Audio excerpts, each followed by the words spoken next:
The anime begins with Rick, a man in his 30s, undergoing intense training. His instructors note his significant improvement over the past 2 years, suggesting that the upcoming E-rank exam should be easy for him. They even worry that he might be too strong for the exam, but Rick humbly replies that he's still far from matching his teacher's prowess. The scene shifts to a bustling city's Adventurers Guild, where adventurers are registering for the E-rank promotion exam, where the receptionist hands out exam tickets and Rick signs up too. He recognizes the receptionist as Elisa, a former colleague from when they both worked as guild receptionists 2 years ago. However, Rick is surprised to see her in this city, and Elisa is equally surprised that he quit his receptionist job so abruptly. She was even more shocked to learn that he had switched careers to become an adventurer.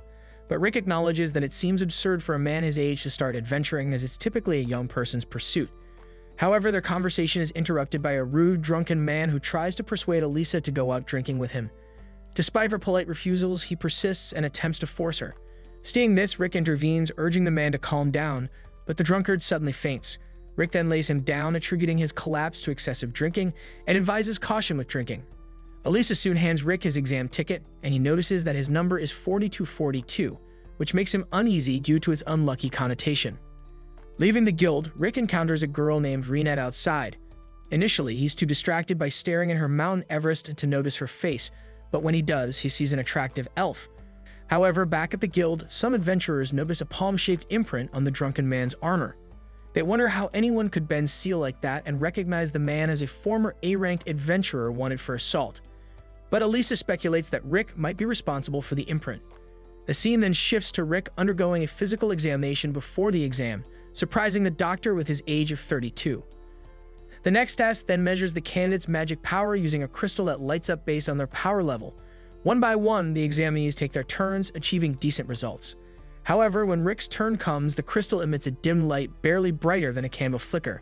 This causes the other candidates to mock him, believing they've never seen someone so weak. But to their surprise, after Rick leaves, the crystal shatters. The scene soon transitions to the next test, where the examiner explains that they must hit a slime bag with all their strength to measure their offensive capability. They are allowed to use any type of attack, as the slime bag can absorb high impacts. But this made Rick recall his training, where his master told him that true strength lies in one's body. Rick noted that golden slime bags are as tough as a dragon's fang, and no human could possibly break them with their fists. However, Rick's crazy master insisted that such feats were normal for any adventurer. Demonstrating his own prowess, he effortlessly destroyed a bag with just a touch, boasting that he could obliterate 200 of them simultaneously. He then commanded Rick to punch the bags 50,000 times daily as part of his training regimen. Soon, the examinees then take turns punching the slime bag, with the examiner assessing their abilities based on the impact they make. Next up is Freed, a cocky noble, and the other examinees recognize him as the second son of the Diarmut family, regarding him as a genius. He makes a grand display of his magic, but only manages to create a small flame that is smaller than your willy to hit the slime bag. Despite this, he maintains an arrogant demeanor, and the examiner also praises him as a genius. Rick, however, doubts whether the magic used was truly third-class pyro magic, recalling the vastly more powerful fire spells of one of his teachers. However, he considers the possibility that Freed condensed his spell to suit the indoor setting, acknowledging the skill involved. The other examinees continue their tests, and Rick is amazed by the green slime bag's ability to absorb so much damage. But when it's his turn, the examiner, noting Rick's age, comments that an adult's mana doesn't grow, and his mana measurement results were terrible. He advises Rick to quit adventuring, a sentiment shared by others in the room. Despite knowing all this, Rick refuses to give up, recalling his arduous training where he persevered even after hitting the golden slime bag, bursts the slime bag with a single punch, shocking everyone in the room. They soon move on to the next test, where Rick impresses everyone by surviving the examiner's attack. Astounded, Freed admits to himself that even he couldn't block a 4th level spell. But when the examiner announces he'll use a 5th level spell and urges Rick to use a higher tier spell to defend, Rick admits he can only use level 1 offensive and defensive magic. Surprised by Rick's precise mana control, the examiner is nonetheless annoyed and decides to go all out, chanting a powerful 5th level spell, which Rick blocked with ease. However, a first-ranked knight named Sylvester, having noticed the spell from afar, arrives at the exam venue. He questions the use of high-level spells in an E-rank promotion exam, and the examiners explain that an F-rank adventurer had sent a green slime bag flying with his bare hands, even blocking his 5th level magic with a 1st level spell. Initially, Sylvester finds this hard to believe until he reviews Rick's information. Discovering that Rick worked as a receptionist at the Tiger Road Guild branch for 14 years, wondering if receptionist is a title for dragon slayers, but is disappointed to learn otherwise. Later, Rick takes the written test and, upon finishing, meets up with Reinette.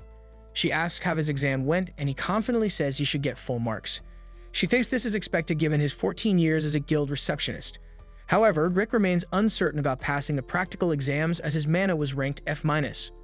Reinette reassures Rick that he should be fine given his astonishing growth over the last 2 years. Suddenly, the cocky brat from earlier approaches, but Rick can't seem to remember his name, and the brat reintroduces himself as Fried Diramut. Confused, he asks if he's lost, angering Fried, who accuses Rick of ruining his chance to showcase his greatness through the exam. The boy soon starts crying, and his sister, Angelica, arrives, vowing to make Rick pay for upsetting her brother. The boy tells her that the 40-year-old man bullied him, and Rick corrects him, saying he's still in his 30s. However, ignoring him, Angelica throws her glove at Rick, challenging him to a duel. To their surprise, Rick picks it up, thinking about how laundry isn't easy, only to realize he's accepted the duel. The scene then shifts to the arena, where Angelica declares herself a second-class royal knight, ready to punish Rick. She explains that duels in the Fim Kingdom allows the winner to set terms for their victory, and that she intends to make Rick her lifelong slave if she wins. Rick asks Reinette how strong a second-class royal knight is, and she tells him they maintain peace in the kingdom, and are as strong as A-rank adventurers. This freaked him out considering he's just an F-rank adventurer, fearing that he might die. However, Reinette reminds him of his training, sending Rick into PTSD, causing him to vomit. Surprisingly, he's not nervous anymore, and Reinette encourages him, reminding him he's part of the powerful Orichalcum Fist. Preparing to fight, Angelica warns Rick to be ready to meet his fate.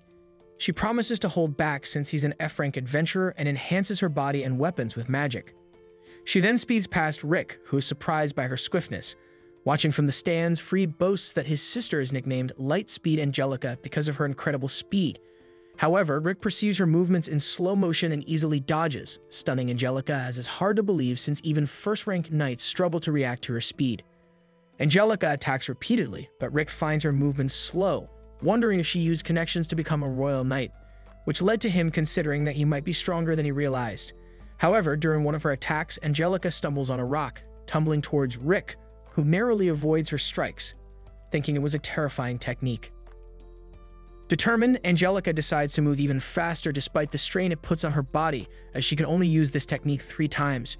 She swiftly charges at Rick, who still finds her slow but remains cautious. But he dodges again, and Angelica, frustrated, decides to go full speed until she lands a hit. But as Angelica charges for the last time, she trips on a rock again, messing up Rick's timing. She narrowly escapes his punch, but is terrified by the destruction caused by his power. They soon demand to know who he is, and Rick explains his backstory, admitting he has to give his all against her because she's strong. This freaks Angelica out even more, leading her to surrender. Puzzled by her surrender, Rick suddenly remembers their promise before the duel. However, right after hearing this, she runs away as fast as she can to avoid this fate. This led Rick to wonder if it's alright for him to win like this. But Reinette reassures him that it's fine and reminds him that the results of the first round of exams will be announced soon. Suddenly, Reinette mentions that other members of Orichalcum Fist will be dropping by later, which revives his PTSD, knowing that nothing good ever comes from their visits. In the next scene, a legend is told about a warrior who once faced the supreme monster Kaiser Alcipe in a quest to conquer a treasure capable of granting any wish, the Akashic Records. However, this warrior never managed to defeat the mythical creature and believed that someday, a child with dreams of becoming an adventurer would obtain the treasure. Back in the current kingdom of Philum, the results of the preliminary tests for Rank E are about to be announced. If the magical energy transmitted to each exam card is blue, the candidate has passed. Tomorrow, the approved candidates will participate in a simulated battle in the second stage of the exam. Rick is tense, knowing that another failure could mean his definitive withdrawal, given his age. His card soon begins to glow, fluctuating from blue to red before finally confirming his approval. Upon leaving the room, Rick smells something awful and encounters a young nobleman charming Reinette. The nobleman introduces himself as Raster Diramut, the eldest son of the House of Diramut, which governs the land from north to south. He asks the maiden's name, and she responds that she is Reinette Elfelt.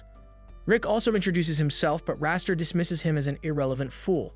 He then continues to flirt with Reinette, stating that he has lost his heart to her, and would like to take her to the northern lands as his second wife. Seeing the situation deteriorating, Rick intervenes, claiming to be Reinette's boyfriend to ward off Raster's advances. Raster mocks Rick's F-rank card, but Rick retorts that Raster is also no longer a kid to be taking the Rank E exam. However, Raster seizes the opportunity to boast that he passed the E rank exam at only 14 years old and is now an A rank adventurer, even serving as the examiner for the simulated battle. Full of himself, he shows his credentials and advises Reinette to leave Rick and dine with a real adventurer. Reinette politely declines, stating that she is with Rick and adding that Raster's cologne is so strong it's causing her discomfort. Outraged, Raster calls Rick fifth-rate trash and tells him to prepare for the simulated battle, promising to show the difference between them and knocks some sense into Reinette. After Raster leaves, Rick apologizes to Reinette for claiming she's his girlfriend, but she confesses that the story made her happy and resolved the issue. Meanwhile, back at his palace, Raster drowns his sorrows in drink, cursing Rick's life. Suddenly, his siblings arrive in tears, complaining that a 30-year-old commoner made fun of them during the first test. Infuriated, Raster vows to make the man pay, suspecting it might be Rick. Freed then remembers the man's registration number was unlucky and jokes that the guy was going to die, confirming Raster's suspicion. A few days later, the time for the simulated battle arrives. Before the test, Reinette asks Rick to go easy on people, but he replies that he's not even capable of going hard, unlike the northern playboy, who will probably beat him. Feeling doomed, Rick starts to cry until a man named Lynx Laura introduces himself as Rick's examiner for the battle, responsible for attendees numbers 4200 and above. Realizing that his registration number is 4242, Rick immediately celebrates.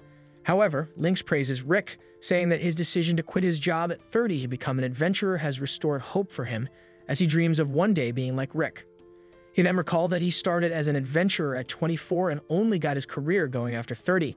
Now 40 years old, he sees Rick as an example of determination and intends to fulfill his dream of reaching A rank, despite it taking him almost 20 years to reach B rank.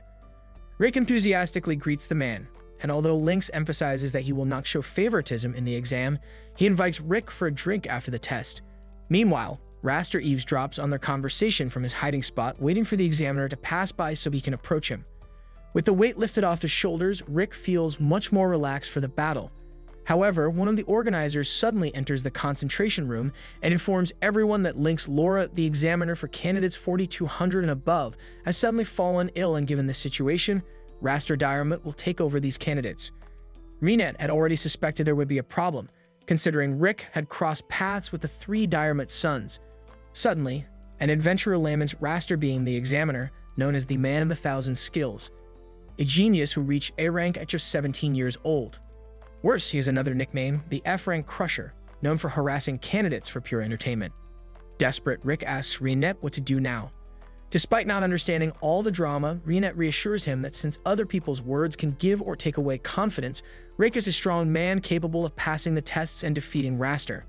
Ever since Rick decided to become an adventurer, all he's done is succeed. Hearing these words, Rick feels more motivated to continue his journey. Suddenly, a hooded kid approaches Rick, offering to read his fortune for free, sensing a man fighting his own demons. With nothing better to do, Rick accepts and sits in the chair, falling into a magical trap and vanishing. The kid then reveals himself to be Freed Diarmut.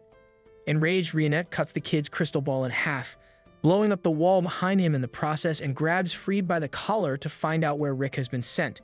But when he refuses to cooperate, she cuts half of his eyelashes and warns that next time it will be his eyes. Panicked, Freed admits it's a teleportation spell that reaches 90 meters, meaning Rick isn't far. The scene then reveals that Rick ended up behind the test area, greeted by an elite guard and his cronies. Realizing he's being sabotaged by the Diarmut family, Rick discovers the strength of the men surrounding him is equivalent to B rank, and the leader can take on A rank warriors. Rick's fate seems sealed, but the Orichalcum fist suddenly appears on the hill. The orc, seeing this, reminds Rick that he has a test and asks what the hell he's doing there. However, Rick tries to lie, sending Rick to despair and tell the elite guards to run for their lives. The guards, not feeling threatened, attack the orc. One strikes the orc's head with a hammer, which crumbles without causing any damage. Unsatisfied, the man attacks the orc's arm, prompting the orc to break his wrist.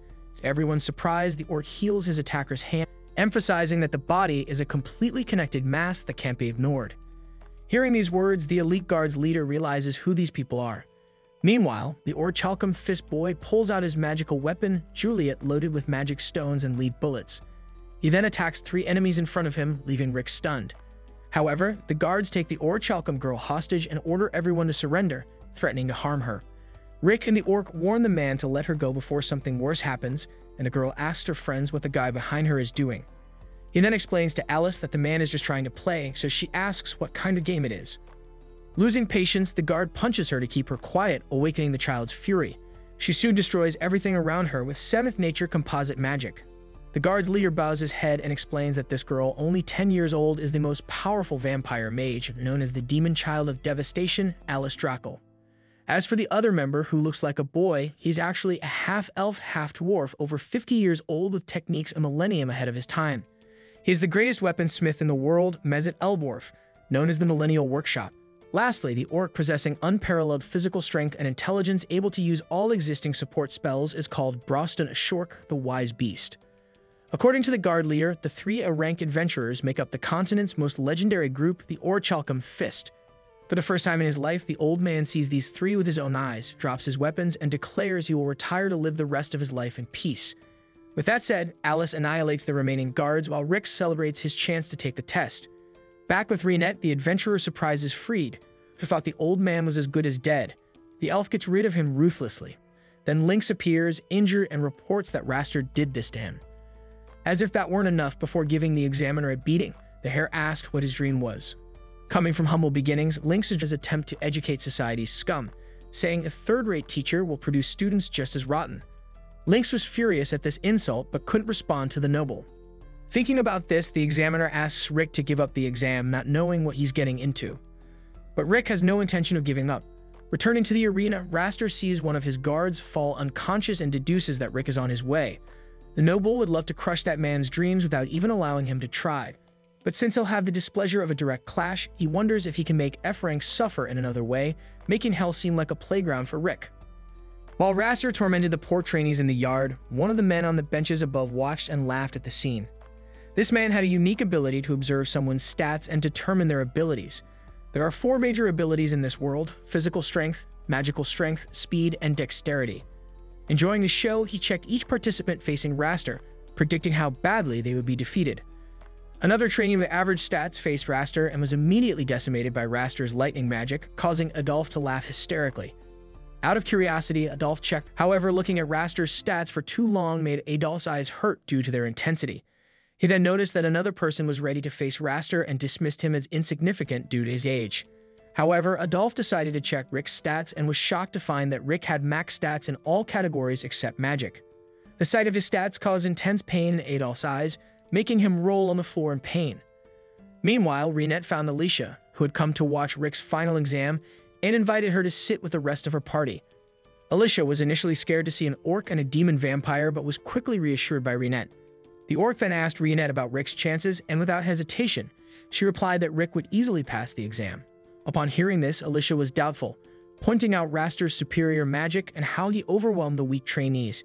Initially, the orc looked concerned but relaxed upon learning Raster was an A-ranking adventurer, confident that Rick could handle it. On the battlefield, Raster commended Rick for getting past his guards but warned him not to think too highly of himself, as the guards were commoners while he was an A-ranking prodigy. Rick then asked why Raster became an adventurer, to which the cocky brat replied that he was a genius who wanted to add an A-ranking adventurer title to peasants. The battle soon began with Raster shooting an ice blast toward Rick, which missed as Rick stood still. He continues to laugh, wanting to toy with Rick to scare him.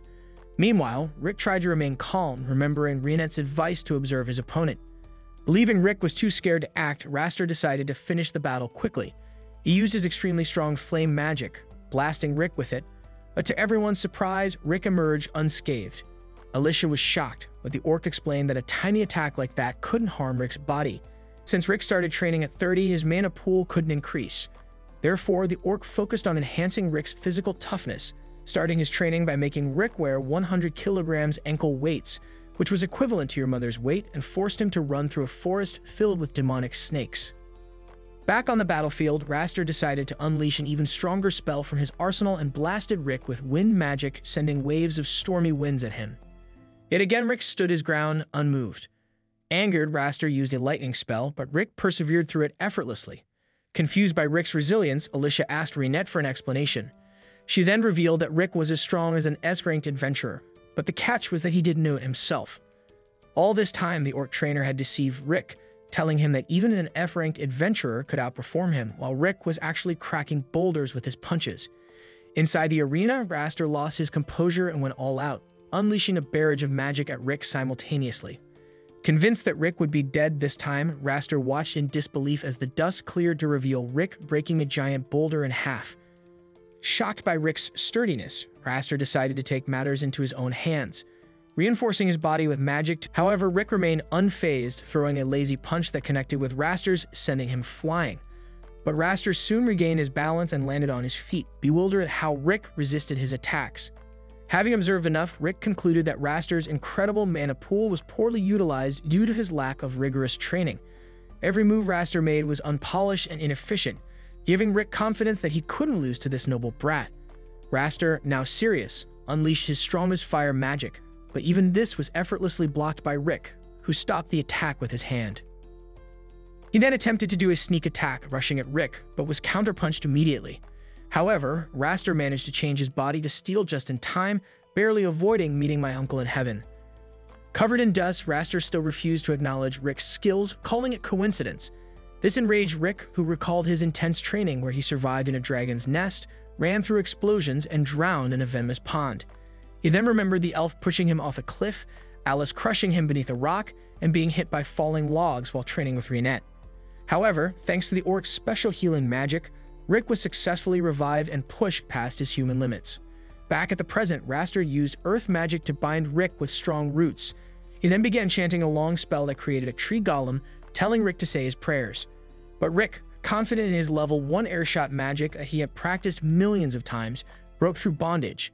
As Raster descended to finish Rick with a magical punch, Rick countered with his own punch, which sent a huge shockwave through the arena. Initially confident, Raster was shocked as Rick's airshot overpowered his magic, shattering the tree golem into pieces and blasting Raster into the benches, leaving him unconscious. Upon witnessing Raster's defeat, the crowd was stunned that the strongest examiner was defeated by an unknown old man. The scene then shifts to Rick reuniting with his friends, who congratulated him on passing the test. But before they could celebrate with lunch, Raster, accompanied by his siblings, approached Rick. He then promised to be the examiner for Rick's promotion exam and vowed to defeat him next time. That evening, as the results for the passing adventurers were unveiled, Rick and Reinette eagerly awaited his name, wondering about the adventures that lay ahead. Back at the room, Reinette noticed that Rick seemed much less nervous than when he was waiting for the preliminary stage results. However, he soon confesses that he was remembering key life events. Flashbacks then showed a young Rick, inspired by the legend of Yamato, informing his mom and dad about his dream of becoming an adventurer. However, his mother pointed out the dangers of adventuring, expressing her wish for him to pursue a safer path. His father also dismissed the legend of Yamato as mere fantasy and urged Rick to aim for a stable job, which crushed young Rick's heart. Despite his parents' discouragement, Rick received good news from a doctor who confirmed he had a rare inborn skill marker similar to Yamato from the legends. The doctor reminded him that the skill couldn't be triggered through training. Excited, Rick hoped to manifest his skill to prove his parents wrong. He then shared his secret with friends and eagerly awaited its manifestation, but a year passed with no sign. Rick, now a teenager, still showed no sign of his skill. Friends soon advised him to become an adventurer while waiting for the skill to manifest, noting the potential of the profession. As he grew older, Rick settled for a job as a receptionist at the Tiger Road Guild. This time, his parents were proud of this respectable and stable position. Rick worked hard, befriending an adventurer named Zed and eventually welcoming Elisa to the team. But despite continuing efforts to manifest his hidden abilities, Rick finally shelved his childhood book about Yamato. One day, he helped Elisa handle a customer and discussed the increasing monster sightings, predicting a D-rank quest to deal with the issue. Not long after, Zed informed Rick of his promotion to B-rank, allowing him to become a full-time adventurer.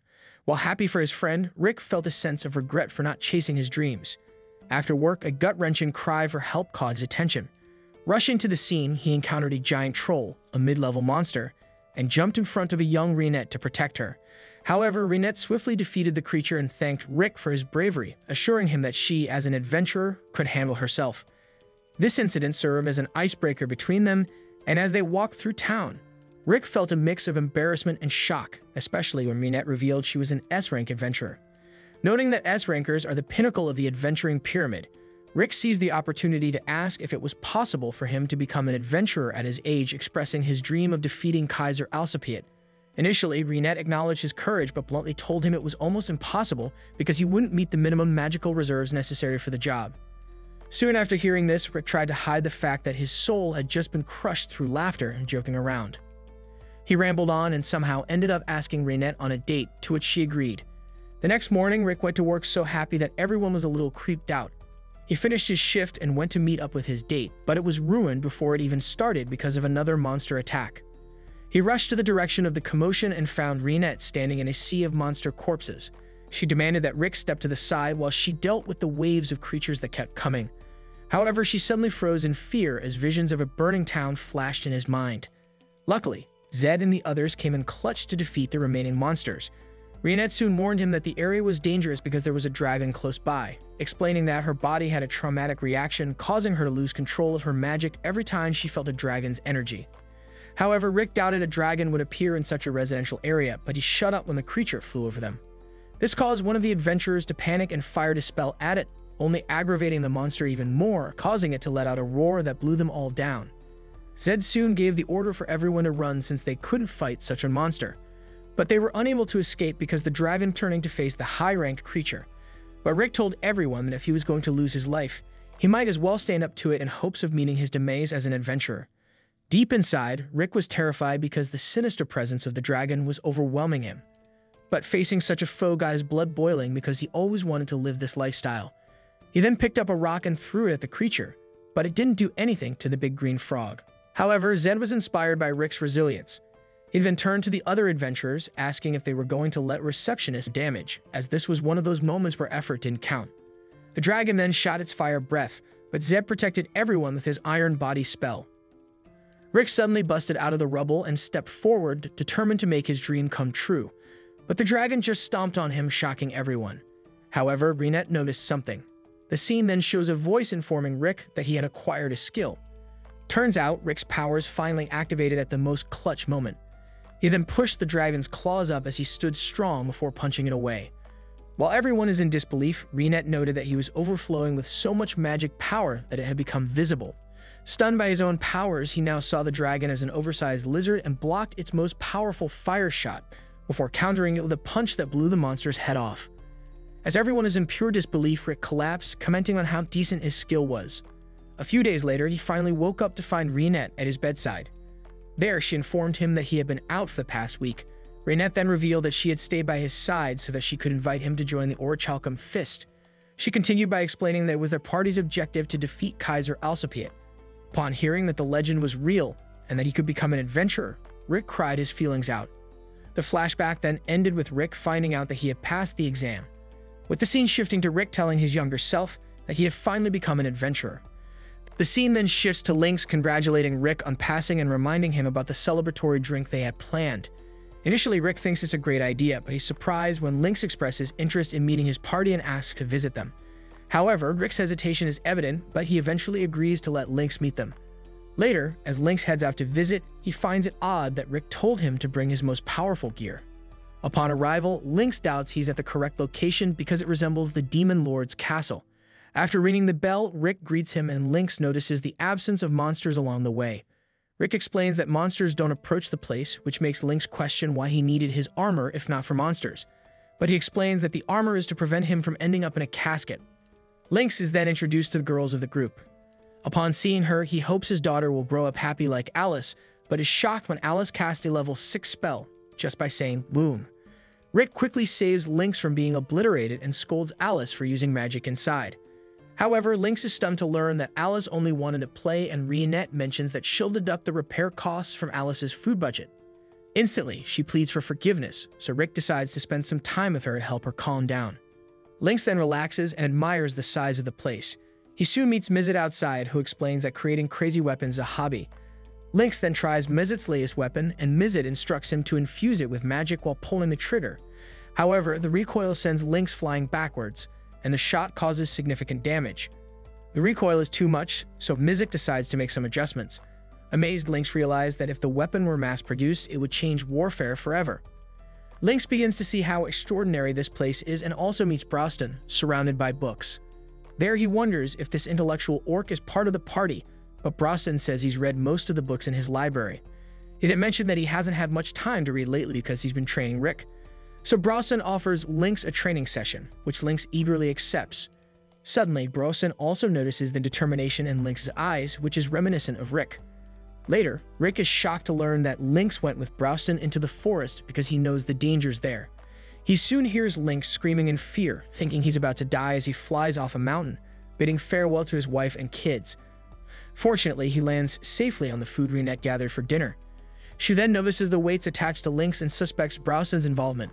Lynx confirms it, explaining that Browston instructed him to run down a slope so steep it was nearly a cliff. However, Lynx is certain he wouldn't be alive without Reinette's intervention, and she expects not to hear it, and Browston arrived to continue the training. Afterwards, Lynx is relieved to have survived and tells Rick that Browston was supposed to give him light training. But Rick warns Lynx not to trust any of them when they mention easy training. Browston then points out that he can revive people if the training proves fatal. As the guys wait for dinner, Lynx wonders about Rick's closeness to Reinette. So Rick clarifies that their relationship isn't romantic, partly because of his age. However, Lynx surprises him by revealing that he and his wife have a 20-year age difference. So he encourages Rick once again, saying that what matters most is how they feel about each other. That night, everyone enjoys the feast Reinette prepared and compliments her, and when Reinette goes to get some wine, Lynx suggests to Rick that this is the perfect opportunity to assist her and grow closer. He then hurries to assist Reinette while Lynx inquires about Rick's innate skill. There, Browston explains that Rick's skill is one that activates under specific conditions, meaning Rick can't trigger it at will. However, thanks to his training, Rick is now at an S-rank level even without relying on his skill or weapons. Rick's skill, called Reckless Soul, would make him surpass everyone, even other members of Orichalcum Fist, if activated. Browston then asks Lynx about the magic stones known as the Six Jewels linked to the legends of Yamato. Rick reveals that their goal is to defeat Kaiser Alcipiat, and the Six Jewels are magic stones that open the gateway to where Kaiser Alcipiat sleeps, activating every 200 years and currently emitting vast amounts of magic as they reach this part of their cycle. Lynx, who always questioned the stories, feels more confident hearing them discuss it, but admits he has no current information on the stones. He then promises to check the confidential department for more details. Just then, Rick asks Lynx for further advice, mentioning that he tried to assist Reinette as Lynx suggested, but she is proficient at everything and didn't need much help.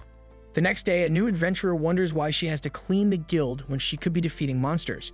She notices Browston attempting to take on a particular job handled easily. However, the young adventurer, Ree, finds the group peculiar and is surprised by the guild master's respectful demeanor toward them.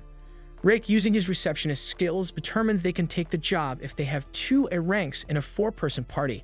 So Browston asks for help finding a 4th member, and the guild master suggests Ree. Though hesitant to join the unusual party, the guild master assures adventurer decides to lend her strength. During the quest, the group searches for a magic stone, which Lynx indicated should be nearby. Rhea wonders about its value, but while the stone is valuable, it requires careful handling and attracts monsters. Undeterred, Rhea is confident in her ability to handle any monster, though she is currently only an F rank, aspiring to become an A rank soon. Rick then reveals he just reached E rank, confirming Rhea's suspicion of him as a late-starting adventurer. Meanwhile, Reinette hopes the others are okay, and Mizet assures her Browston is with them. Mizet then attempts to use his gadgets to peek at Reinette's jacked, but she destroys his machine in mere seconds. Back with Rick, Browston determines they're nearing the lair they're seeking. Rhea is terrified upon seeing a wyvern and shocked that they're approaching a wyvern lair, and warns Browston not to approach the beast without a plan, but Browston remains unfazed, sending the wyvern flying across the forest. Rhea fears his actions might attract more wyverns. That's exactly what Browston intends. Browston soon tells Rick to escort Rhea to safety to avoid her being turned to ash, horrifying her at the danger level. He then reminds Rhea of her supposed strength as a wyvern lands beside them. They soon watch as Alice and Browston quickly dispatch a flock of wyverns, astounding Rhea with their prowess. Suddenly, a giant red wyvern appears, and Rhea believes even an A-rank adventurer would struggle and suggests they run. Rick initially agrees but wants to check something, refusing to retreat despite the odds. Inspired by Rick's resolve, Rhea decides to fight alongside him. As Rhea prepares a protective spell, she's stunned when Rick one-shots the beast, proving his strength. The next day, Rhea is exhausted, and the guild master comments that nothing good ever happens when Orichalcum Fist is involved. Flashing back to the previous day, Rhea asks what they'll do with the wyvern corpse, surprised to learn Reinette plans to cook it for dinner. She can't fathom eating a wyvern, but the guild master explains that Orichalcum Fist members are considered the strongest on the continent. He hopes her experience with them taught her caution, but it actually motivates her to train harder. The scene then shifts back to the group successfully obtaining one of the 6 jewels, the Crimson Blossom, which contains immense magic and should help locate the other jewels.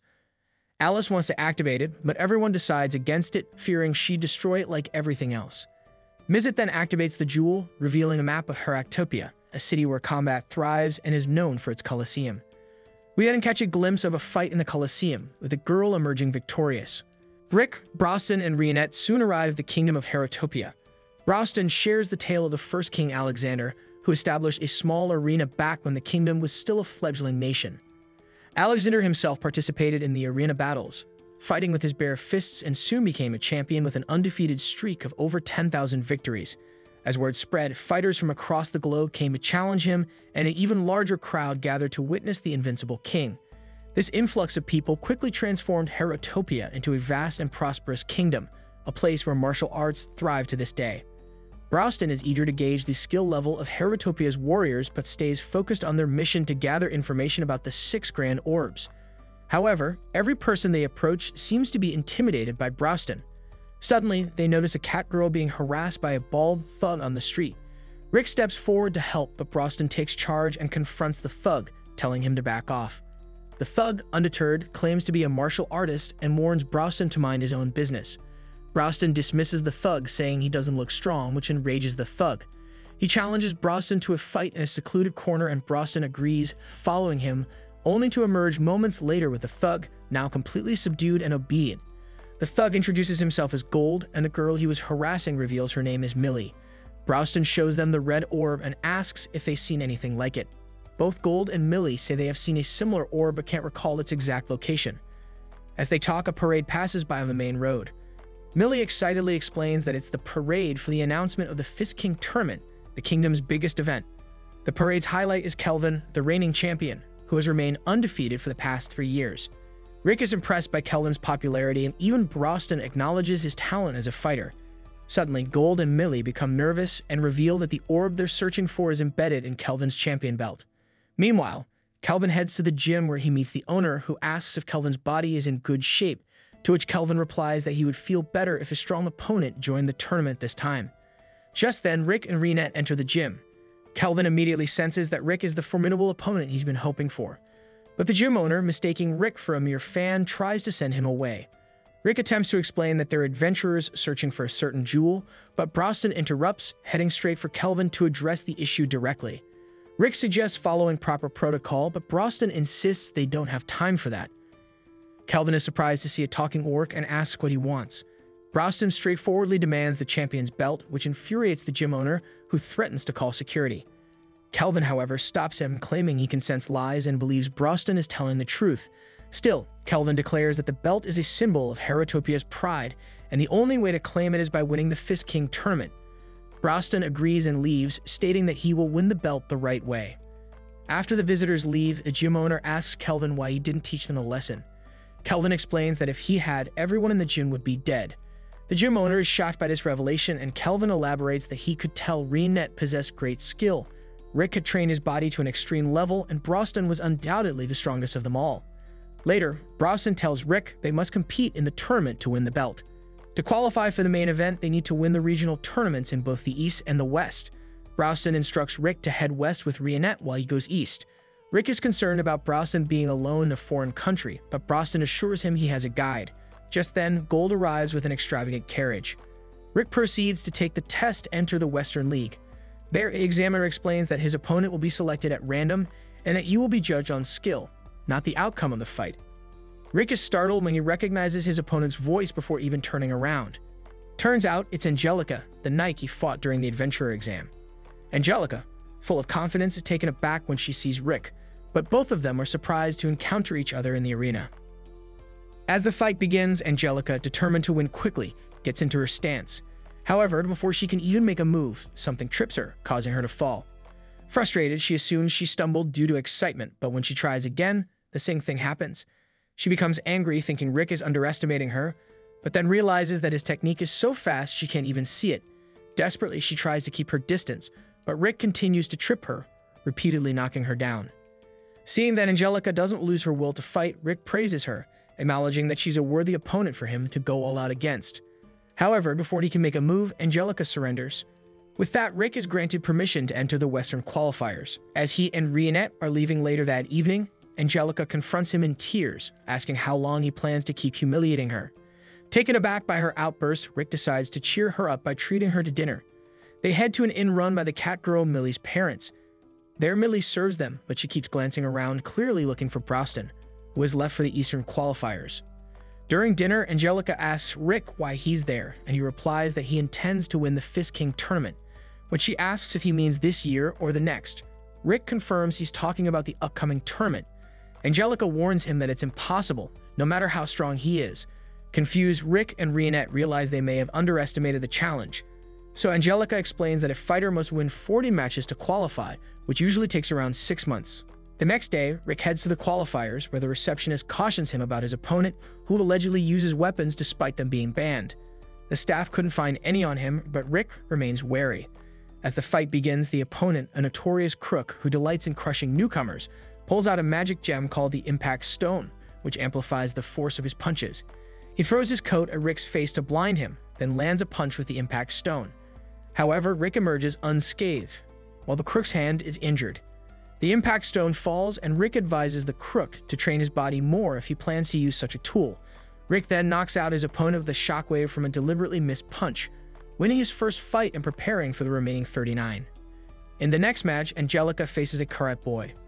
As the match starts, the boy leaps into the air, aiming to land an axe kick on Angelica. But she effortlessly dodges using her blink step and counters with a powerful back kick, sending her opponent flying into a wall and securing her victory. Outside the arena, Rick congratulates her on winning all 40 of her matches, which qualifies her for the main tournament. Angelica, surprised, asks if Rick truly plans to fight 40 opponents in 4 days, noting that it's nearly impossible. Rick nonchalantly responds, asking what's so hard about that.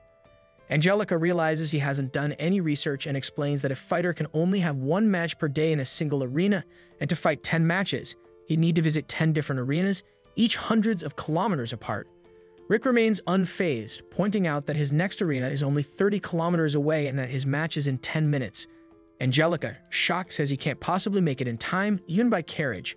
Rick looks at her incredulously, exclaiming that he wouldn't use a carriage when he's in a rush, and then takes off at incredible speed, leaving even Angelica, known for her lightning-fast moves, in awe. Rena asks if Angelica wants to see the match, and she absent-mindedly nods, claiming it's impossible to catch up. But Rena grabs her and starts leaping across rooftops toward the next arena.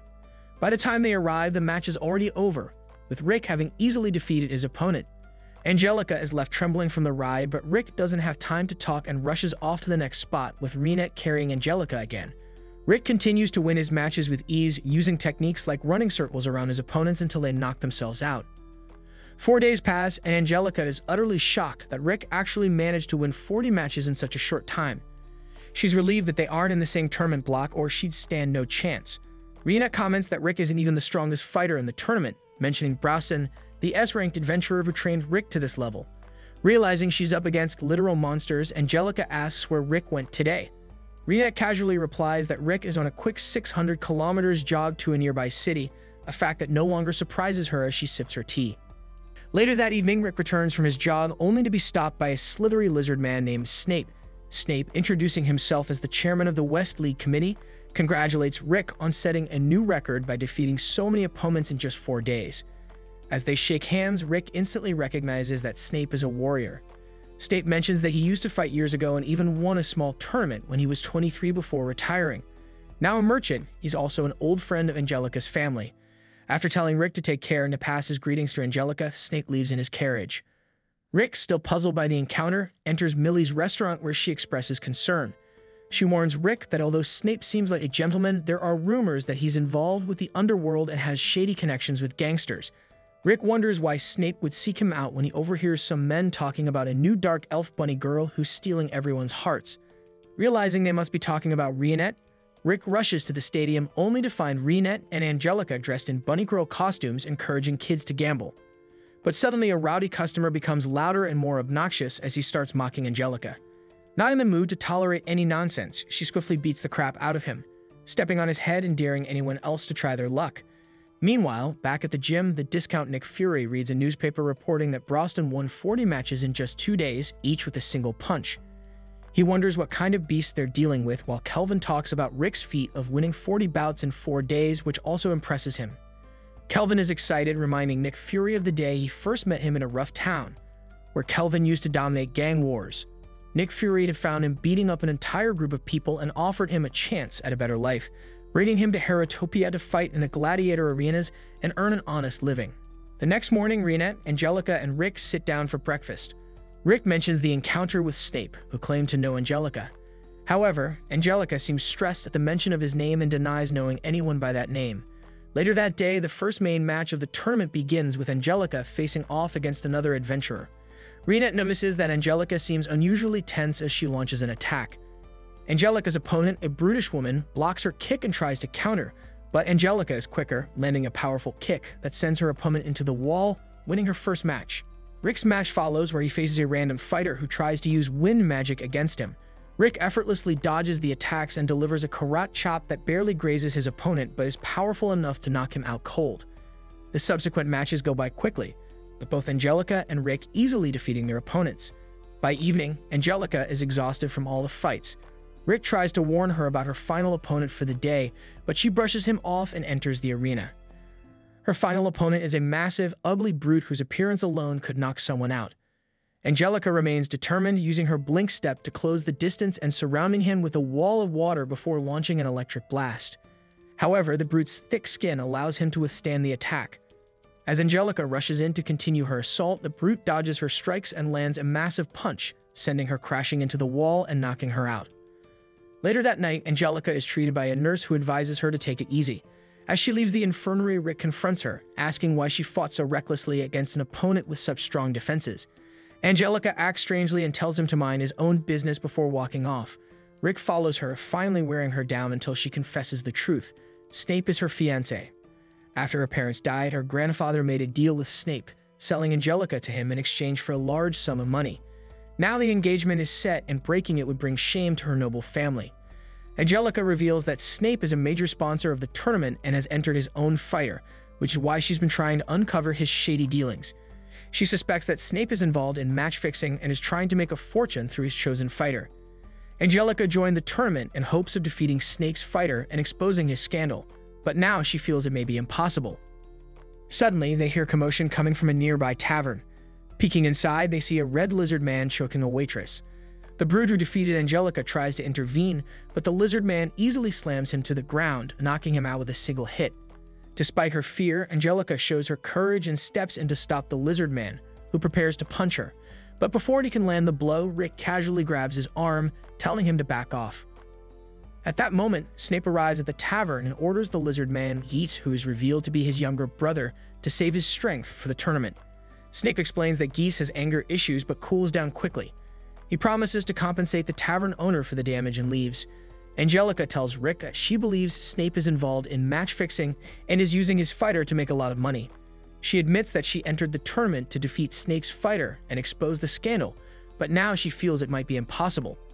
To her surprise, Rick offers to train her for the upcoming matches.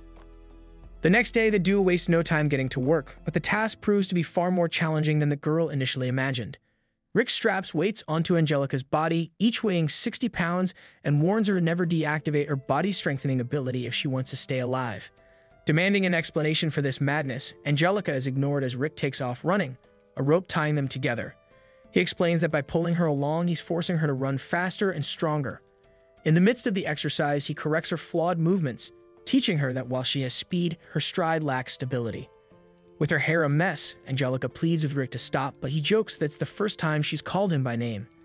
Too exhausted to respond, she begs him to halt, but he insists that it's essential to push beyond the perceived limits, reassuring her that only 6 hours remain of today's training. Hours later, she collapses face first into the ground, utterly spent. Rick comments that this is the toughness required to train for his second-class night, while Angelica thanks her lucky stars that she still has her legs. Rick reminisces about his own training with Reinette, recalling how he nearly lost consciousness and died 3 times on the first day. Hearing this, Angelica proudly declares that she survived her first day without dying, but Rick laughs, reminding her that it's only lunchtime. By the 5th day of training, Angelica is enjoying her lunch on a warm, sunny afternoon, convinced she can't keep up this pace until the end. At least she's in a secluded spot where no one, not even Rick, can bother her. Just as she thinks this, Rick appears at the window, having searched the entire kingdom for her. Frustrated, Angelica complains that it's been less than 15 minutes since she tried to hide. To her surprise, Rick explains that he understands her desire to flee. He himself ran away dozens of times during his 2 years of grueling training, dying thousands of times in the process. In one memory, Brosnan finds Rick dead and borrows some mana from Alice to revive him. Faced with a confused Rick after yet another death, the orc explains that the vampire mage has granted the power to revive him up to 2,000 more times, so it's time to keep going at the same pace. With this memory in mind, Rick tells Angelica he's gotten used to dying. Surprised he endured it for 2 years, Angelica listens as Rick confesses that he tried to give up many times, but Brosnan always said the right thing to keep him going, urging him to weigh his current suffering against the regret of giving up. Those words made everything easier to bear. Hearing this, Angelica confesses that she hates the customs of nobility, the pristine outfits, the manners, the heavy makeup, and the ridiculous dances. Despite learning all kinds of etiquette, she loved every part of it. That's why she decided to contribute to the House of Diamond as a fighter. Her dream is to become the first special class knight, so she believes her scales also tip toward current suffering. With renewed motivation, the famous Flash is reminded by Rick that her fighting style is a modified version of the knight's sword technique, making her more powerful with a sword in hand. Since the tournament rules require fighting without weapons, Rick suggests she learn a technique to turn her hand into a blade. For that, he brings in a special instructor, Reinette.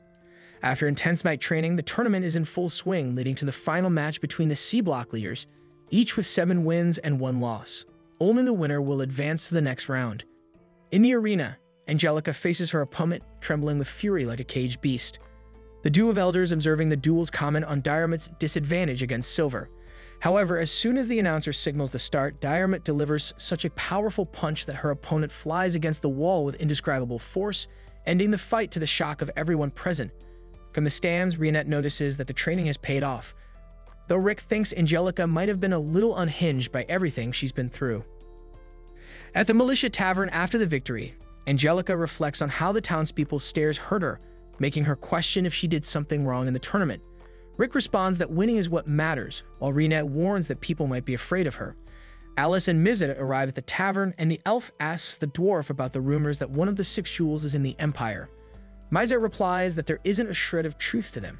With the table set for a feast, the wise beast announces that all that's left now is to win the tournament and receive one of the 6 gems. Alice would love to participate, but Rick shuts down the mage's enthusiasm, fearing she might devastate the entire arena. Brosnan asks who the human at the table is, so Angelica explains that she was trained by Rick and Reinette, though many times she felt more tortured than taught.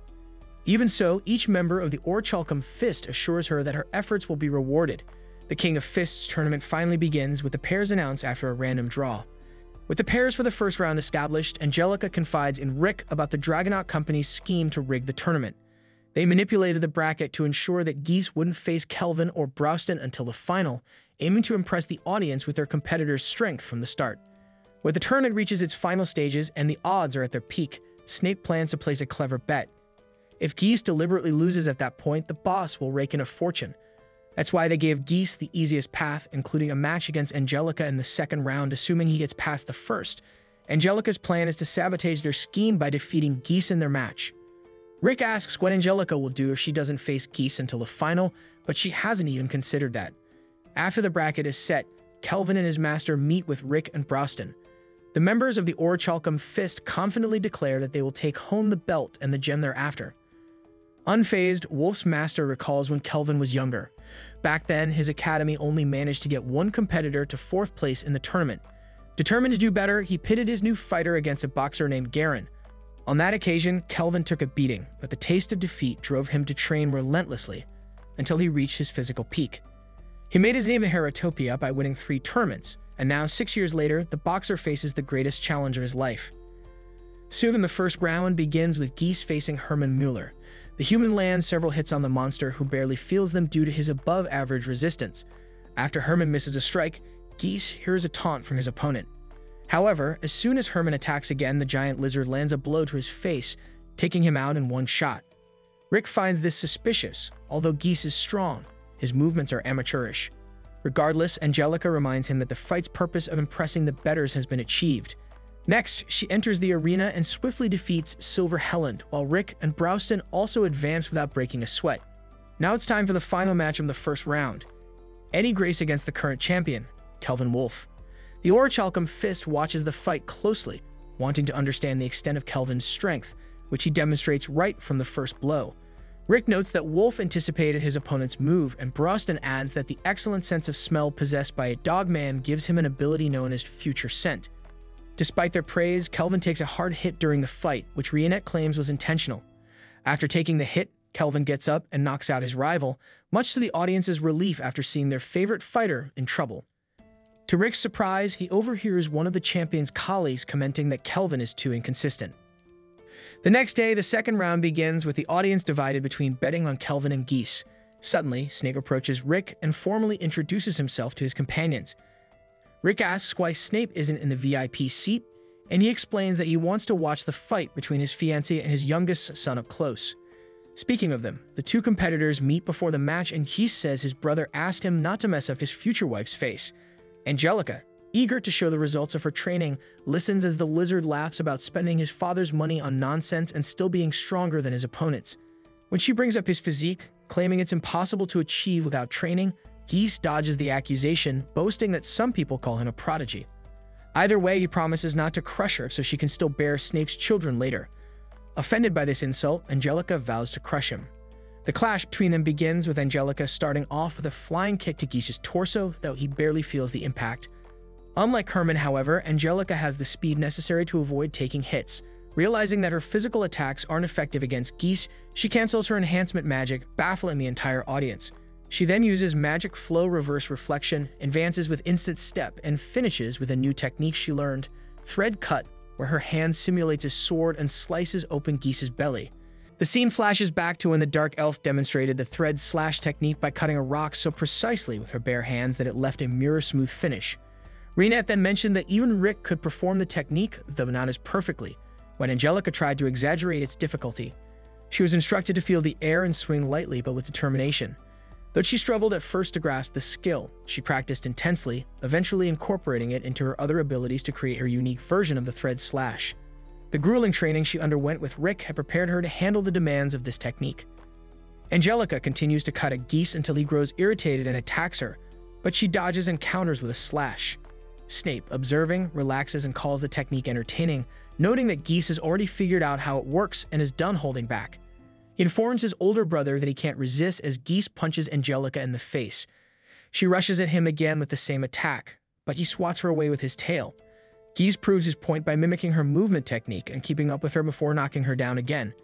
He then boasts about how he enjoys humiliating weak opponents. Rick starts to worry as the merchant asks him if he now understands that Geese's strength is the real deal. Snake drops some exposition, revealing that he met an 8-year-old Geese when he was a famous pugilist and adopted him as his junior brother. They had a sparring match where Geese won so convincingly that Snape retired. The merchant believes that Geese is the perfect prodigy, born with every talent needed for combat. Meanwhile, Geese continues to taunt Angelica, calling her parents dead trash and emo. Snape reveals that Angelica's suspicion of match-fixing was wrong. Geese was an unknown fighter entering the tournament, and the merchant placed a large bet on him due to his steep odds. He's confident that Geese will crush everyone. Geese becomes frustrated that Angelica refuses to break despite his overwhelming strength. He lifts her by the hair after beating her so severely that the crowd starts to feel uneasy, yet she still tries to fight. This enrages him, and as he moves to finish her off, Rick throws his shoe, causing Geese to miss his attack. The announcer ends the match declaring Geese the victor. As he leaves, he notices Rick staring at him furiously. Rick goes down to retrieve his shoe as Angelica is carried away on a stretcher. Geese throws the shoe at him in the corridor and tries to kick Rick for ruining his fun. Rick dodges, recovers his footwear, and tells Geese that he'll be sent flying in front of the spectators. Geese, excited for their future match, takes his frustration out on the wall. Rick, Broston, and Kelvin win their matches, advancing to the semifinals. Rick checks on Angelica and is relieved to hear that she'll be okay, allowing him to focus on training that evening. The next day, just before his match, Angelica approaches Rick and apologizes for wasting his time by not winning after all his training. Rick, however, feels he should apologize for not recognizing Geese's true strength. He tells her to watch the next match closely because he intends to show her what lies beyond the training she endured. As the two fighters line up, Geese remarks that he considered apologizing for his actions the previous day because if he had eliminated Angelica, she wouldn't have to live with the torment of being a loser. This enrages Rick, and as soon as the fight begins, he brings Geese to his knees with a powerful punch, demanding that the bully get back up. Geese recovers and launches his own attack, but Rick easily dodges and counters with a strike that penetrates the lizard's iron-like body. Reenet, noticing Angelica's surprise, explains that this is one of the body control techniques called internal strike, where the force of the blow is directed inward. Geese is shocked to be taking so much damage and reminds everyone that strengthening magic is inherent to dragons as he channels power into his arms to make his attacks more destructive. Rick blocks the enhanced blow, but the sheer force pushes him back. Geese continues his relentless barrage, but Rick skillfully evades each attack. Broston, observing Rick's movements, understands his goal. When Rick tries to counter, Geese trips him, sending him flying. The orc Broston also notes that the buff Geese is using must consume a lot of magical energy. Snape reveals that Geese naturally has an abundant supply of magic. Meanwhile, Rick mentally complains about his own limited capacity, which has been a challenge throughout his training. Geese, uninterested in Rick's struggles, mocks him. Rick attempts another attack, but it fails to land, leading Snape to believe the fight is over. However, Broston sees it differently. Geese starts to breathe heavily as the toll of his efforts begins to show. He notices that Rick hasn't shed a drop of blood despite the powerful blows he's taken. Reenet reveals to Angelica that Rick is using a body technique called flowing strikes, which disperses the impact of attacks within the body, minimizing damage. Geese, now realizing that Rick has been holding back, learns that Rick has been restricting his physical abilities to match Angelica's current level while still fighting at full strength. Rowson tells Angelica that Rick not only wants to win this match, but also wants to show her the potential within herself. Hearing this, Geese becomes furious and uses another enhancement technique, but Rick easily breaks through it. The bully, exhausted and unfamiliar with this state, begins to falter. Snape wonders if Rick's talent might actually surpass Geese's, but the members of Orichalcum Fist clarify that Rick is below average in natural talent. Rick explains that he is trained through exhaustion in a state where true strength is revealed. He lectures Geese, stating that true prodigies are those born with extraordinary gifts, but who also push themselves through abnormal levels of effort. Compared to those true prodigies, Rick declares Geese is just a small lizard in a vast world. Rick tells Geese that he has simply never faced an opponent who could defeat him, and that there are many who could. Fed up, Geese taps into the ancient dragon blood within him, undergoing another transformation. But Rick, determined to demonstrate the results of a year of intense training to Angelica, moves faster than Geese can react, slicing the lizard with a thread slash and leaving him unconscious. Rick gives Angelica a thumbs up, and she returns the gesture as he's declared the winner. As Geese is carried off on a stretcher, some of the spectators marvel at Rick's skill. Angelica thanks the seasoned adventurer once more and vows to train until she reaches his level. Rick humbly downplays his victory, saying he only won his fight. Snape is surprised by Geese's defeat, though he wonders if, deep down, he wanted Geese to lose as a form of payback for ruining his career as a pugilist. The merchant admits he has lost a large sum of money and can no longer honor the agreement that would have made Angelica his wife. She teases him, asking him to pretend the betrayal never happened, and playfully mocks him for failing to join the noble ranks. However, Snape flirts back, admitting he was looking forward to marrying such a lovely lady, causing her to blush. Meanwhile, Kelvin prepares for his match. His coach encourages him, saying that as a skilled pugilist, he should give it everything he's got. The champion faces Broston, but doesn't see any openings. When the match begins, Kelvin rushes in with a flurry of punches. The orc absorbs the hits and counters with a powerful strike, narrowly dodged by Kelvin. Kelvin realizes Broston is the strongest opponent he's ever faced. Their intense fight is suddenly interrupted by a berserk Geese attacking the crowd. Snape reveals that Geese's dragon blood has gone wild. The crazed Geese charges at Kelvin, but the champion easily blocks the attack and knocks him out with a single punch. Rick remarks that Geese was at the level of a top A ranker, and the way Kelvin effortlessly dealt with him suggests he's at an S rank. The match is postponed until the next day to tend to the injured. Rowson tells Kelvin that there was hesitation in his strikes. Later, the group heads to a tavern for some food.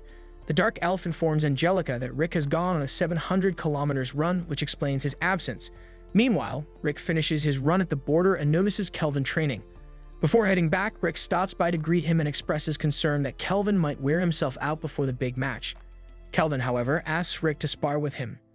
They have a brief exchange, and Rick is surprised Kelvin was taking hits during the tournament, considering how strong he is.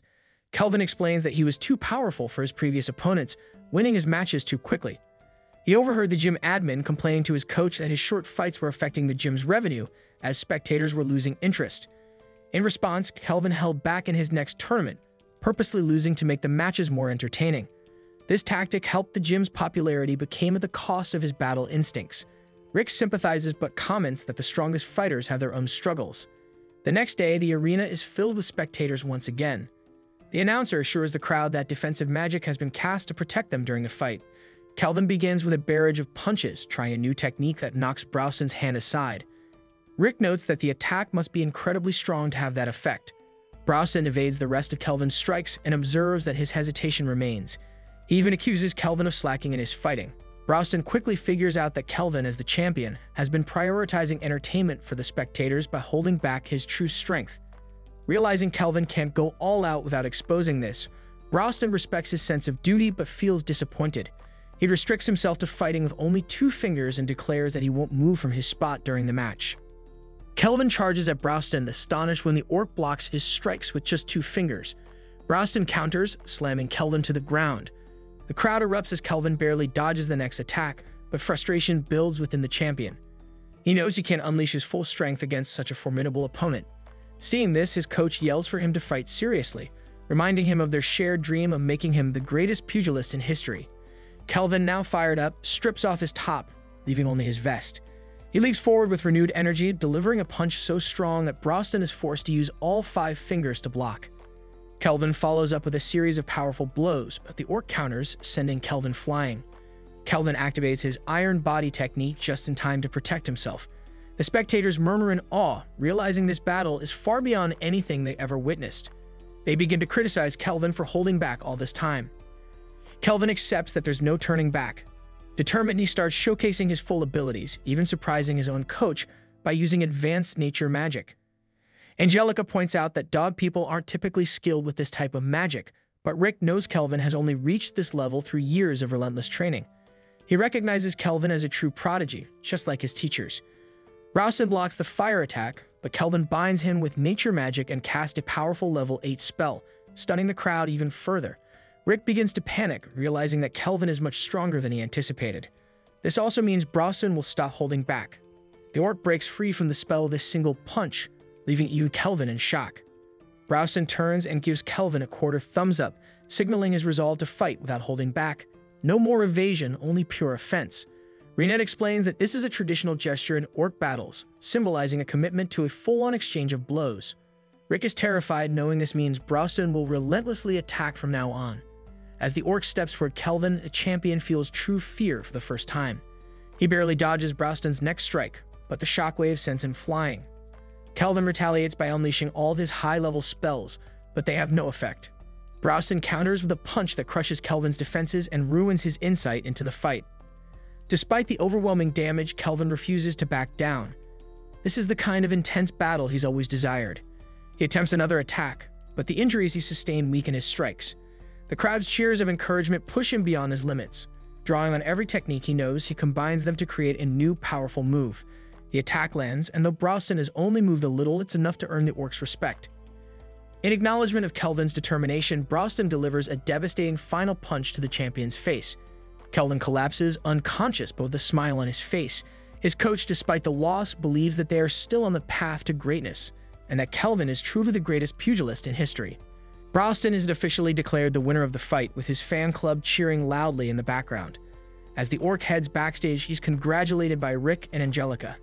The noblewoman is impressed by his victory against the reigning champion, though Browston humbly notes it wasn't an overwhelming win, as Kelvin's final attack was truly impressive. Rick, on the other hand, is simply relieved they can now get the jewel. After the win, Browston places a hand on Rick's shoulder, sharing his excitement for their upcoming match in the finals. Angelica, meanwhile, is stunned to see Rick's hair starting to fall out from the stress of the thought of facing Browston. Meanwhile, Kelvin recovers from the battle, reading a newspaper that criticizes him for his deception. Annoyed, he tosses the paper onto his bed, feeling as though he's now branded as the villain. His trainer, however, is more interested in discussing Kelvin's final attack, which had taken him by surprise. The old man is amazed that his top athlete had been hiding such a powerful move. Kelvin admits he's not even sure what the attack was since he was so immersed in the fight. The trainer advises him to take ownership of the move and master it. Despite his trainer's supportive words, Kelvin is still weighed down by guilt, feeling unworthy of any compassion after his deceit and loss. The trainer understands Kelvin's struggle but reassures him that he was just trying to be thoughtful, and what he really needs is to grow stronger and come back to win the next tournament. The trainer even confesses that he sees Kelvin like a son, which surprises the champion. Kelvin, on the verge of reciprocating by calling his trainer a father figure, is interrupted by Browston, who has come to visit. The orc offers to heal Kelvin, but the champion refuses, wanting to endure the pain. Despite this, Kelvin is determined to face Browston again in the final. At the same time, Snape heads over to meet Rick, but is shocked to learn that the finalist has locked himself away. Angelica demands that her mentor come out, scolding him for acting like a child. Rick refuses, admitting he's terrified of dying again and telling her to leave him alone. Snape, there to offer Rick some encouragement, never expected such a situation. As the main sponsor of the tournament, Snape eagerly informs Rick that the kingdom is abuzz with excitement for the final, especially after Kelvin's defeat. He pleads with Rick to participate in the last match, emphasizing the massive bets placed on it and how the whole kingdom is waiting to witness greatness. Before leaving, Snape dramatically declares that it would be a shame if everyone's dreams were shattered. Angelica tries to reassure Rick, reminding him that he could be revived if he died, but Rick insists that the fear of death is still very real. She doesn't understand how he can handle Browston's training for 2 years yet be so scared now. Rick explains that training and actual battle are entirely different. Disappointed, Angelica walks away. Rick reflects on why Browston's training regimen was already complete before he arrived. He realizes it was designed to prepare allies who could help defeat Kaiser Alcipiade. Mizik confirms this but adds that Browston also wanted to train someone who could challenge him on equal footing. Orc culture values understanding through combat, but Browston, being so overwhelmingly powerful, has never had the chance to experience this. He has always been alone and longs for a true rival. Mizik suspects that Browston hopes this long-held dream might finally come true in the final. Alyssa encourages Rick to fight as well, knowing that Browston is eagerly anticipating it. Rick recalls his first meeting with Browston, where the orc told him he could become an adventurer despite his limitations, but only if he worked 100 times harder than someone with natural talent. Later, Angelica has dinner with the other masters, venting her frustrations about Rick's behavior. Mizik sympathizes with Rick's fears, understanding his hesitation. Angelica, however, assumes her mentor is simply without a special skill. Mizik corrects her, revealing that Rick actually possesses an inborn ability, but it comes with difficult activation requirements. Browston had forbidden Rick from using it due to its uncontrollable nature and the physical toll it takes on him. That evening, Renette confides that she would admire Rick even more if he fought for Browston's sake despite his fear. On the day of the final, the stadium is packed with an excited crowd. Snape anxiously hopes Rick will show up, and fortunately for him, Rick is backstage preparing. The announcer lists the prizes for the winner, including a pair of tickets for a hot spring trip. Rick, however, is a nervous wreck. Renette whispers to him, playfully encouraging him to win so that they can go on the hot spring trip together, which instantly calms his nerves. As Rick steps up to face his master, he confesses that he will give everything he has in the fight. Browston hopes for a good match, encouraging Rick to use everything he has learned over the past 2 years. The moment the signal is given, Rick charges forward. After their first exchange, Browston starts to bleed slightly, commenting on how impressed he is by Rick's progress. Snape, watching from the stands, wonders what kind of magic the fighters are using. He's informed that they aren't using any. This is pure hand-to-hand combat. The intensity of their clash far surpasses anything seen in the tournament before. Angelica blushes when she learns what Renette whispered to Rick earlier. Browston, realizing it would be disrespectful to simply defend, throws a punch, which Rick narrowly dodges. The punch is so powerful it shakes the arena, even hitting the magic barrier. Kelvin, observing from the sidelines, reveals that the force behind Browston's punch surpasses level 5 magic. Browston unleashes a barrage of punches, and though Rick evades most of them, the orc closes in for a direct hit. Everyone is shocked when Rick uses Air Cushion Asterisk, a level 1 spell, to dodge at the last moment. Kelvin is impressed by Rick's instant-casting ability, noting how difficult it is to activate magic without chanting. Browston compliments Rick on his impressive magic control. Rick credits Mizik and Alice for training him to master these techniques. The two continue to clash at a remarkable level, each move showcasing their growth. Angelica admits that what they are witnessing is beyond human comprehension. It feels like a battle between monsters. She finally understands what it means to witness 2 high-end S-rank fighters in action. Browston praises Rick once more, saying how proud he is of his growth and how flawlessly his training plan worked. However, he adds that it was only possible because of Rick's mental and emotional strength. Rick knows his master's compliments are always genuine. He then confesses that his true goal in this fight is to repay his debt to Browston by giving him the battle he has always dreamed of. Browston tries to brush it off modestly, but Rick can sense the care that went into his training. He knows this fight is exactly what Browston has longed for.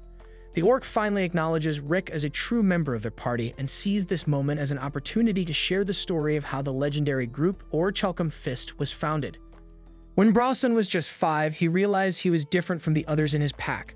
While the rest fought, he was crafting fine tools, his appearance and intellect far beyond ordinary. His uniqueness led him to discover books left behind by humans, through which he taught himself to read and understand their culture. It was then he gave himself the name Broston. Orcs typically communicated and understood each other by trading blows, but Broston was so strong that you would defeat them in a single strike, making it impossible to connect with them. Using the knowledge he had gained, he improved their lives, introducing fire, teaching them how to build houses, and improving their communication. His contributions were so remarkable that they began to worship him as a god. However, this reverence only deepened his isolation as no one dared approach him anymore. One stormy day, Broston left on a journey. When he returned, a mudslide had destroyed his entire pack. He stood there, rain bouncing off his gleaming head, surprised to find he felt no sense of loss. His family and fellow orcs were gone, but he had always been alone. He lived in solitude until one day, Reinhardt ambushed him. Reinhardt was shocked to find an orc reading and even more surprised when Broston spoke. The two shared a campfire, where Broston told his story. Reinhardt empathized as he too had an impossible dream, one he couldn't achieve. He revealed that he had fought alongside the legendary hero Yamato and was one of the five. Broston, who had read about these events, was even more stunned when Reinhardt revealed that he had written the very book Broston had read, recounting events that happened 200 years ago. Broston realized Reinhardt's impossible dream was to defeat Kaiser Alcipiade. They decided to join forces, each seeking to fulfill their unreachable goals. Reinhardt hoped that by gathering powerful allies around Broston, they could find a way to achieve what seemed unattainable. Broston became an adventurer and co-founded Orichalcum Fist with Reinhardt. Although he surrounded himself with strong comrades, none could give him the primal battle he craved. Determined to create someone who could match him, Broston devised an extreme training regimen. However, Mazedet warned him that no one on the planet could survive it. Disheartened, Broston abandoned his dream until fate brought him Rick. In the present, Rick faces Broston, determined to give his master the fight he has longed for. With a quarter thumbs up, Rick signals that he's abandoning defense and evasion, ready to trade blows head-on. He glances at Reinette, silently telling her they might miss that hot springs trip, and she, understanding, acknowledges that this is one of the reasons she loves him. Broston, moved by Rick's gesture, fist bumps his apprentice. They waste no time and begin exchanging powerful blows. The crowd watches in awe, sensing the danger. Kelvin leaps from his seat, impressed by the skill of the fighters, while Alice boosts Mezedet's magic so he can teleport the spectators to safety. Snap is left speechless, unable to believe the spectacle before him. Each strike they exchange damages the stadium.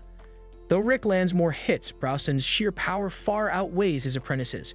Rick is knocked down again and again, each impact more brutal than the last, destroying part of the stadium. Despite the beating, Rick refuses to give up. Though his body is battered, he sees that his master is still ready to fight. Even though he can barely move, Rick activates his inborn skill, Reckless Soul, determined to repay Broston for all he's done. Broston is stunned by what he sees. The other party members reveal that they had secretly been training Rick to control his inborn skill, Reckless Soul. They now know the conditions to activate it. Rick must be prepared to surpass his limits in a battle against a far stronger opponent. The skill doesn't require magical energy or physical strength to activate. It only needs his unwavering will to fight. Rick steps forward, now surging with renewed power, and resumes trading blows with his master. Broston begins to realize that despite his earlier feelings of isolation, he hasn't been truly alone for a long time. Those watching the battle closely can sense that the next exchange will decide the outcome. The two fighters dash toward each other, their combined magic energy shooting into the sky. Everyone holds their breath, waiting for the dust to settle and reveal the victor. When it clears, both men are still standing, but Rick collapses in awe of Broston, amazed that his master remains on his feet. But Broston declares that victory belongs to Rick, acknowledging that Rick's refusal to give up and his persistence in pursuing his dream are the true reasons he won. Soon after, the orc falls to the ground, exhausted. 3 days later, Rick wakes up, surprised to learn that this time he only slept for 3 days compared to the week-long recovery from the last time he used Reckless Soul. Reinette suggests that the quicker recovery is due to his training. Rick, however, is distracted, confused about why the champion belt is with him. The others inform him that Broston declared him the winner of the match. Thankful, Rick expresses his gratitude to his party for helping him realize his dream. Without delay, Broston removes the second of the 6 jewels from the champion belt, replacing it with an identical fake. Alice then uses her magic to make the swap completely undetectable. Meanwhile, Rick is curious about Reinhardt's age, considering the legends of Yamato took place over 200 years ago. Broston explains that Reinhardt's longevity is due to his inborn skill, Apparently, Reinhardt is currently on the run, avoiding his publisher as a deadline for one of his books approaches. Elsewhere, Snap tries to convince Kelvin to accept the title of champion, since both Rick and Broston refuse to claim it for themselves. However, the former champion also declines. As the party prepares to leave, the local militia tearfully bids farewell to Broston. As the party packs up at the outskirts, Angelica says her temporary goodbyes, telling the group that she plans to return to train under Broston. Rick worries about her, but Angelica assures him that she's willing to take the risk if it means surpassing him. She promises that one day she will defeat him. With everything ready, the party prepares to race back to their headquarters. Mizedit uses his magic to enhance the horse so it can keep up with them. Rick makes a bet. If he wins the race, he gets to take Renette on the hot spring date they planned. If he loses, he must complete 100 times the usual training. With the race underway, Rick feels nothing but joy, grateful for his life as an adventurer and eager to one day face Kaiser Alcippite. This then marks the end of today's anime recap. If you enjoyed the video and want more of it, please support the channel by leaving a like and subscribe. Let's help us reach our current goal of 20,000 subscribers.